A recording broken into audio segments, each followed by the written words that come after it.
You don't have to call me Mr. Cole when we're alone. Adrian's voice was calm, but something in the way he looked at me made my fingers tighten around the folder in my lap. I'd known him since I was 17. He was Noah's dad, the guy who grilled burgers at every 4th of July cookout, fixed broken cabinet doors without being asked, and somehow remembered exactly which college classes I hated.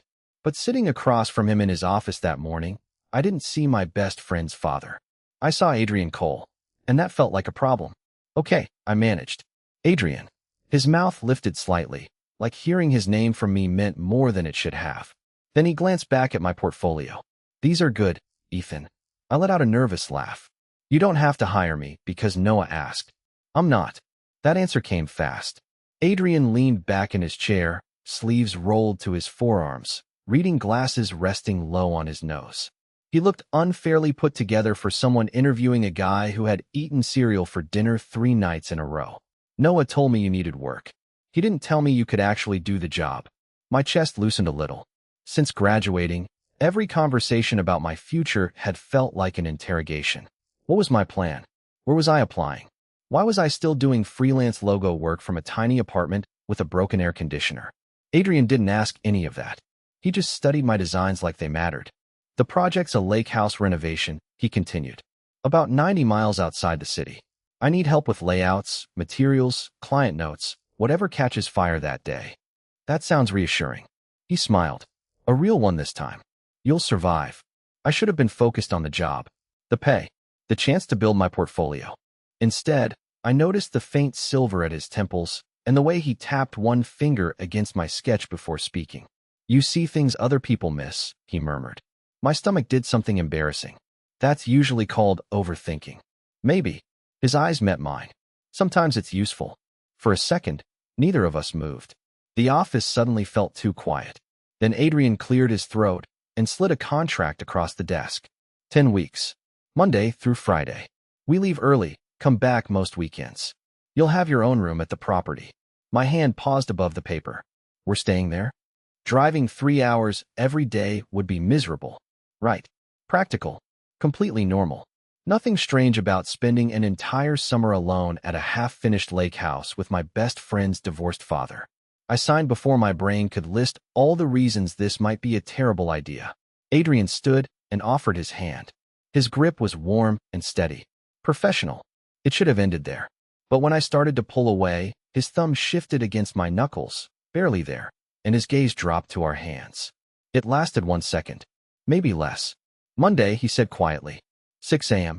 I nodded and forced myself to let go. I took the job because I needed the money. That was what I told myself all the way home. The problem was, I already knew Monday morning wasn't what I was nervous about. At 5:58 Monday morning, Adrian was already parked outside my building with 2 coffees in the cup holders. I noticed that before I noticed anything else. You remembered? I climbed into the passenger seat, trying not to sound as surprised as I felt. He glanced over, one hand resting on the steering wheel. Oat milk. 1 sugar. My stomach tightened. Noah told you? You told me. When? Christmas. 2 years ago. He pulled away from the curb like that answer was completely normal. I sat there holding the cup, staring at the lid. Adrian remembered how I took my coffee from a conversation I barely remembered having. It meant nothing. He probably remembered details about everyone. That was just the kind of person he was. The first hour of the drive stayed professional. He went over deadlines, contractor schedules, and the list of rooms the client wanted redesigned. I took notes on my phone and tried not to look at him too often. It was harder than it should have been. Outside the office, he seemed different, less polished. His sleeves were pushed up, his tie was gone, and old rock music played low through the speakers. When the chorus came on, he started singing under his breath. Badly. I looked over before I could stop myself. Adrian caught me smiling. Do not judge me. I am not judging. You are absolutely judging. I am reconsidering the job. He laughed, warm and quiet, and something in my chest pulled tighter. After that, the conversation got easier. He asked what kind of design work I actually wanted to do. Not what looked practical. Not what would pay fastest. What I wanted. I told him about small residential projects, spaces that felt lived in instead of staged. He listened without interrupting, only glancing at me when traffic slowed.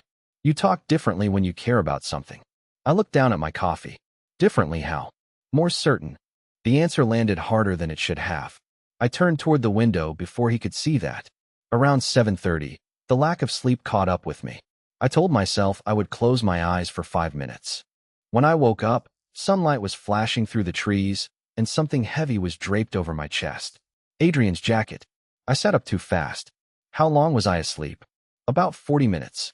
His eyes stayed on the road, but the corner of his mouth lifted. You drool less than Noah. Good to know I passed the family test. I pulled the jacket off, suddenly too aware of the faint smell of coffee and cedar clinging to it. You did not have to do that. You looked cold. I was fine. Adrian finally looked at me. His gaze held mine for a beat longer than necessary. You do that a lot. Do what? Say you are fine before anyone can decide otherwise. My throat went dry. I had no idea how to answer that. So I handed him the jacket instead. Our fingers brushed. It should have been quick. It was not. Adrian's hand stayed beneath mine, warm and still, while the car filled with a silence that felt completely different from before. Then a truck horn sounded behind us. He pulled his hand back and faced the road. We are almost there. I nodded, staring down at my coffee. For the rest of the drive, neither of us mentioned what happened. The problem was, nothing had happened. And somehow, that was exactly what made it feel dangerous. By noon, the lake house had already found 3 different ways to make me regret wearing a clean shirt. Dust covered my jeans. Paint had dried on my wrist. And Adrian had spent the last 20 minutes standing close enough behind me to read the floor plan over my shoulder. The wall comes out here, I explained, zooming in on the tablet. Then the kitchen opens toward the windows.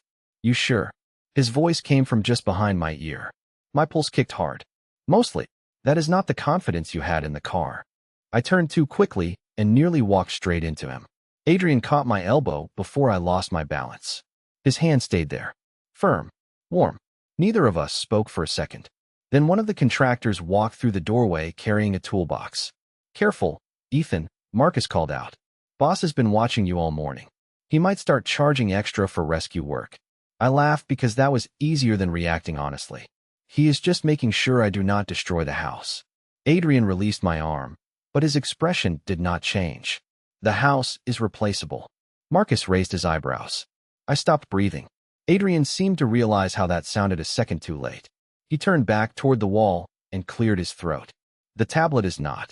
Right, I muttered. Obviously. Marcus left with a grin that told me he did not believe either of us. After lunch, Adrian sent everyone outside to measure the deck, while we stayed behind to check the upstairs bedrooms. The smallest room had no working lights yet, so we used the flashlight on my phone. It was cramped, half-painted, and full of stacked trim boards. Adrian held the door open while I stepped around them. Watch your hand, he warned. I looked down too late. A sharp edge caught my palm. Damn. Adrian moved before I could even see the cut. He took my wrist and guided me toward the bathroom sink across the hall. It is nothing. You are bleeding. Barely. He turned on the faucet and held my hand beneath the cold water. His jaw was tight, like I had done something much worse than scrape my palm. Adrian, really? I am fine. His eyes lifted to mine. You keep saying that. The words were quiet. Not annoyed. Something else. He grabbed the first aid kit from the counter and dried my hand with a clean towel. His fingers were careful as he wrapped the bandage around my palm. Too careful. You do this for every employee? I tried to make it sound like a joke. Adrian did not smile. The room went still. His thumb pressed lightly against the inside of my wrist, checking the bandage, but he did not let go. No, he finally answered. My chest tightened so fast it hurt. I waited for him to explain. He did not. Somewhere downstairs, a saw started up, loud enough to break the moment. Adrian stepped back and closed the first aid kit. Keep it dry. That is it. I asked before I could stop myself. His gaze held mine. What else were you hoping I would say? My mouth went dry. Nothing. The answer came too quickly. Adrian looked at me for another second, like he knew I was lying. Then he walked out of the bathroom. I stayed there staring at the bandage around my hand. I had spent 2 days telling myself he was only being kind.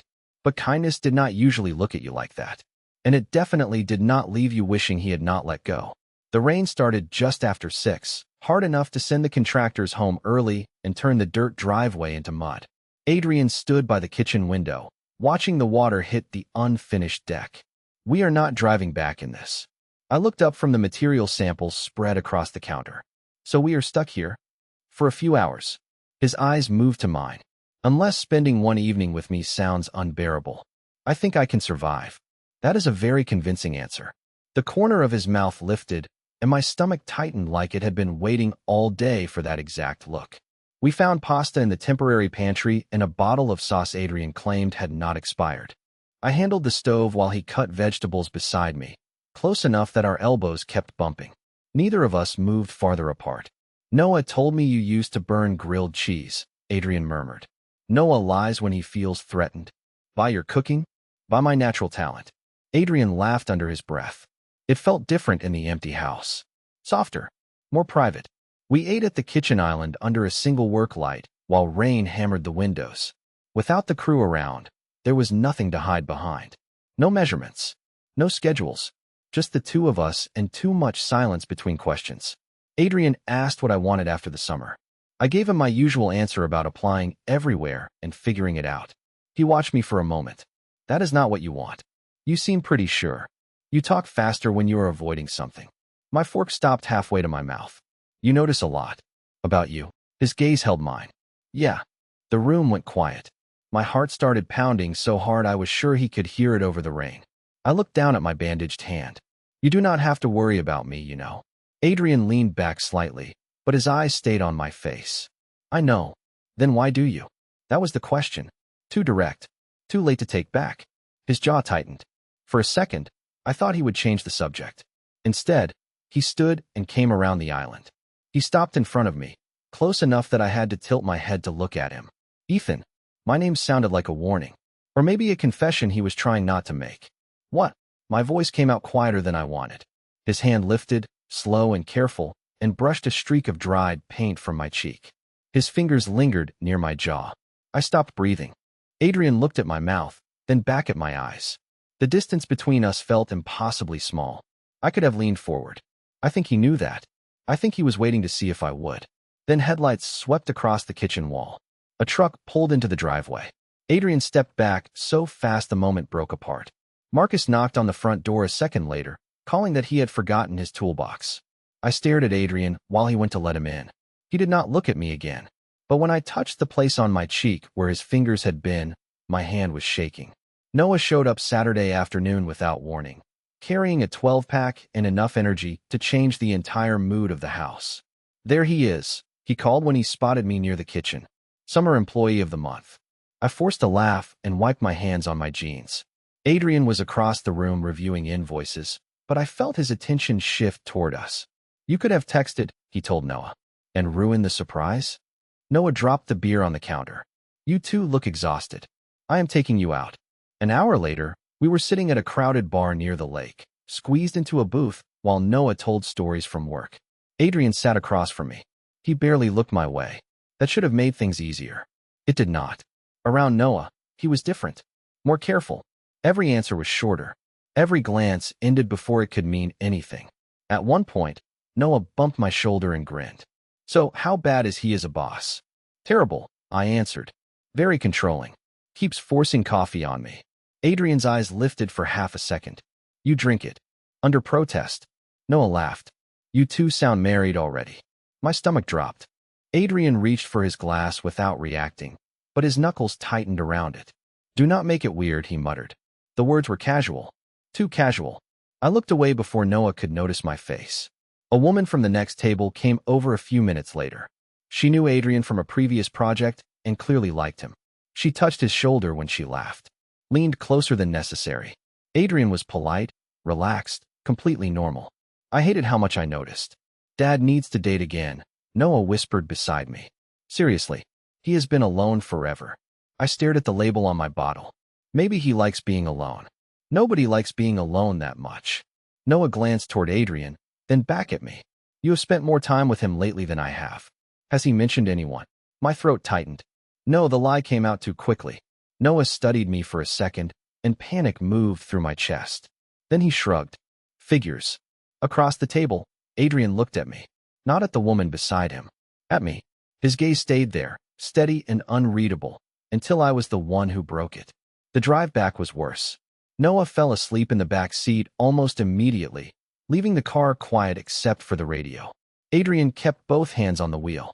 You barely spoke tonight. I watched dark trees pass outside the window. I was tired. That is not what this is. My heart started pounding. What do you want me to say? His jaw shifted. I do not know. Something honest would be a start. I turned toward him. You acted like I barely existed. Adrian glanced at the rearview mirror, checking Noah, then lowered his voice. He is my son. I know who he is. Then you know why I have to be careful. The answer hit harder than I expected. Careful. Like whatever had almost happened between us was something dangerous. Something shameful. I looked away again. Nothing happened. Ethan. His voice softened, but I cut him off. You are right. Nothing should. The car went silent. When we reached the house, Noah stumbled inside half asleep. I reached for the door handle, but Adrian caught my wrist. His grip was gentle. Familiar. That is not what I meant. I looked down at his hand, then back at him. Then what did you mean? He opened his mouth. For 1 second, I thought he might finally tell me. Instead, he let go. Good night, Ethan. I got out without answering. Behind me, the car door stayed open for a long time before Adrian followed. Adrian barely spoke to me the next morning. He stayed outside with the contractors while I worked alone in the smallest bedroom, measuring the wall twice because my hands would not stop shaking. I told myself the distance was good. Necessary. Exactly what I had asked for. By lunch, I hated it.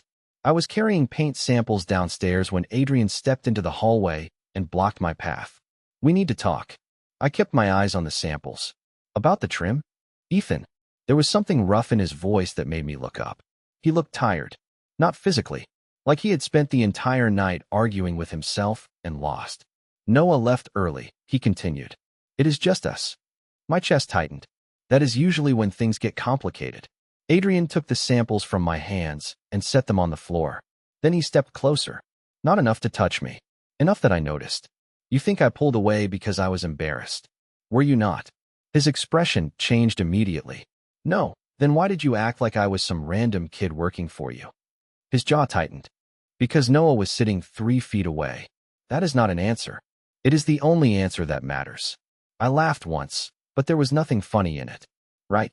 Because he is your son, and I am his friend, and this whole thing is a mistake. Adrian looked at me for a long second. Do not tell me what this is. The words came low and sharp. I froze.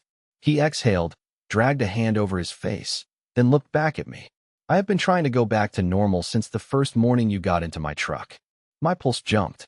Adrian kept going before I could speak. I thought if I kept this professional, it would pass.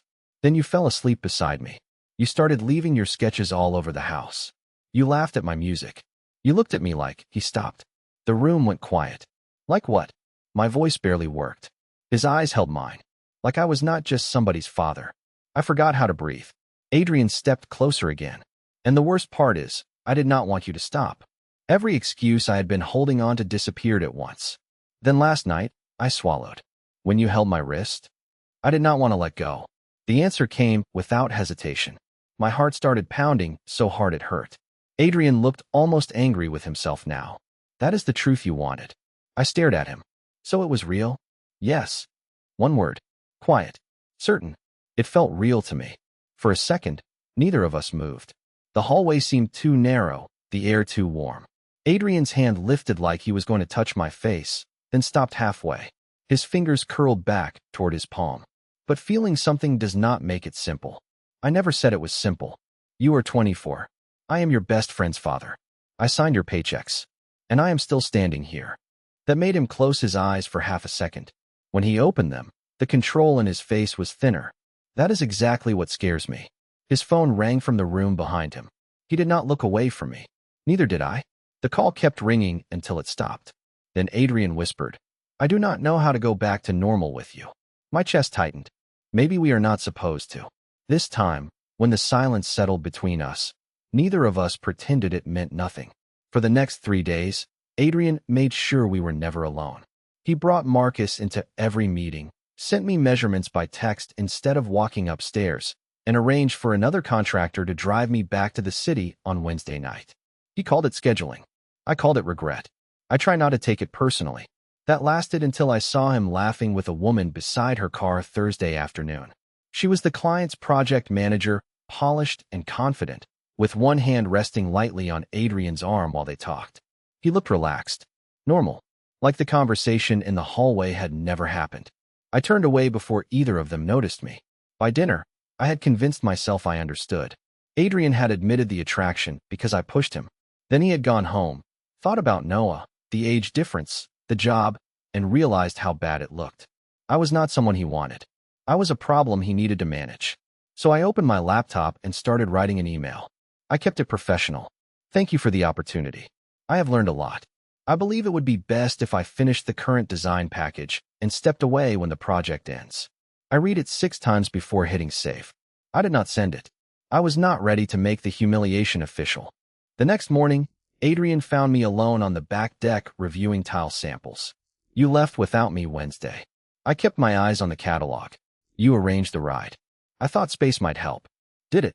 He went quiet. That was answer enough. I closed the catalog. The woman yesterday seemed nice. Adrian frowned. What woman? The one touching your arm. His face changed, understanding arriving slowly. Caroline is married. Good for Caroline. Ethan. I stood and picked up the samples. You do not have to explain. Whatever happened between us, you clearly decided it was a mistake. Adrian moved in front of me before I reached the door. That is not what I decided. Then what did you decide? He looked toward the windows, checking that no one was nearby. The gesture hurt more than it should have. Exactly, I muttered. You are scared someone might see us having a conversation. I am scared Noah will think I took advantage of you. His voice stayed low, but the control in it was slipping. I am scared you will lose your best friend. I am scared people will look at the age difference, the job, everything else, and decide I used my position to get close to you. Did you? Adrian's eyes snapped back to mine. No. Then stop acting like I cannot make my own choices. He stepped closer, frustration tightening his face. I am trying to protect you. From what? Being embarrassed that I wanted you to. That stopped him. The space between us went completely still. Adrian looked at me like I had struck something open. Then his gaze dropped to the papers in my hand.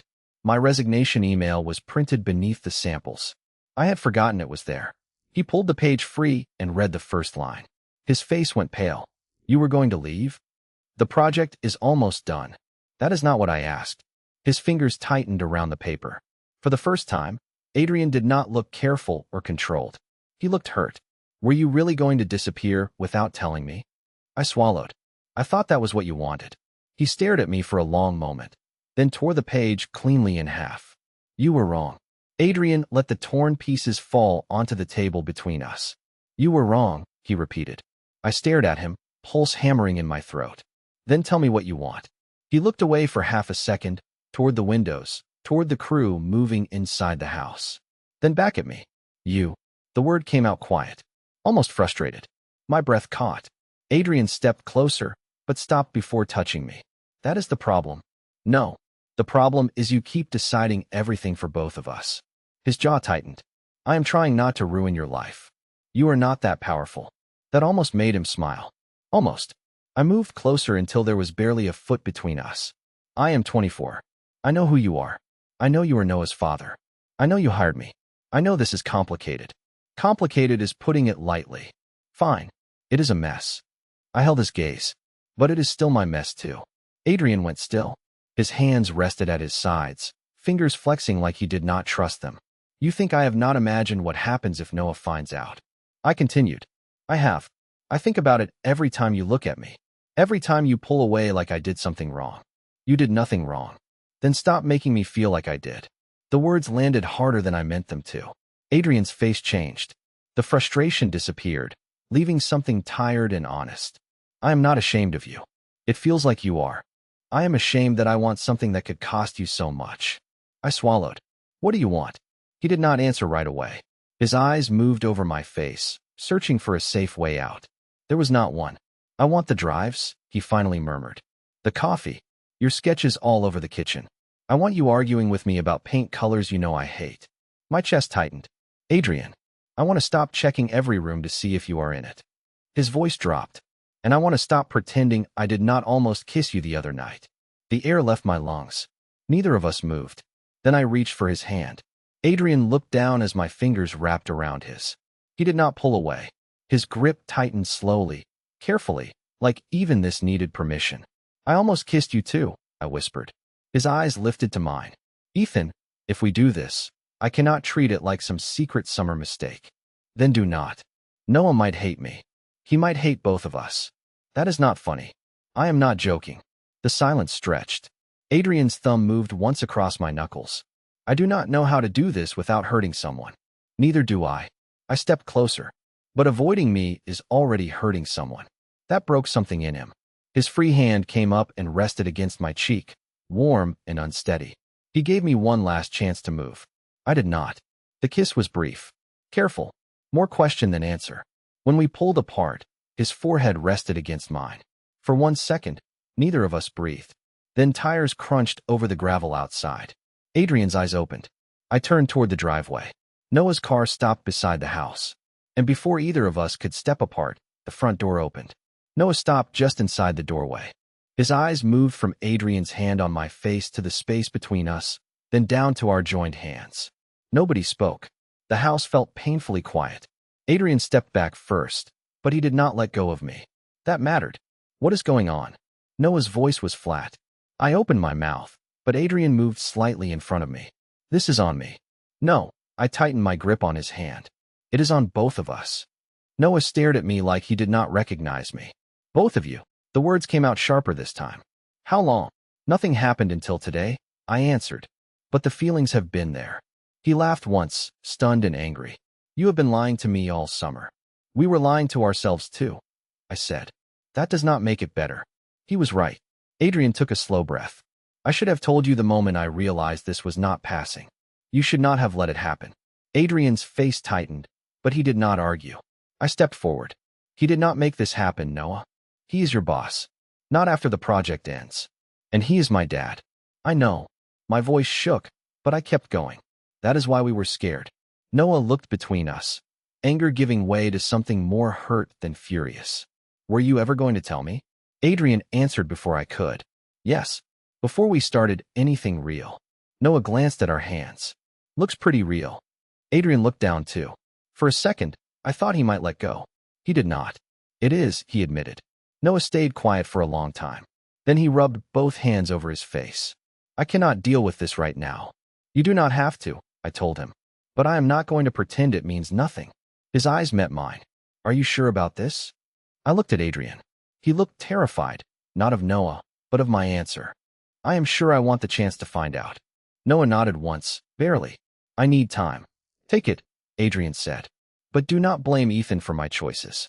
Stop talking like I did not make any, I muttered. Noah almost smiled. Almost. Then he walked back outside. The weeks after that were not easy, but they were honest.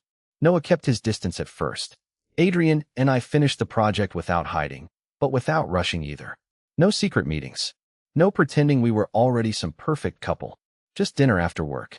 Long drives. Conversations that sometimes got uncomfortable and stayed that way until we worked through them. By the end of summer, the lake house was finished. I got hired by a design firm using the portfolio Adrian helped me build, which meant he was no longer signing my checks. Noah finally agreed to have dinner with us. He complained the whole time that we were both terrible at acting normal. That was the closest thing to approval we got, and honestly, it was enough. On my first morning at the new job, Adrian pulled up outside my apartment at 5:58 with 2 coffees in the cup holders. You know I can drive myself, I told him as I climbed in. I know. He handed me my cup. Oat milk. 1 sugar. Our fingers touched. This time, he turned his hand and held mine. No hesitation. No quick glance around to see who might be watching. Ready? He asked. I looked at him, then at our hands resting between us. Yeah. Adrian smiled and pulled away from the curb. The summer project had ended. The hiding had too. And for the first time, neither of us was trying to get back to normal.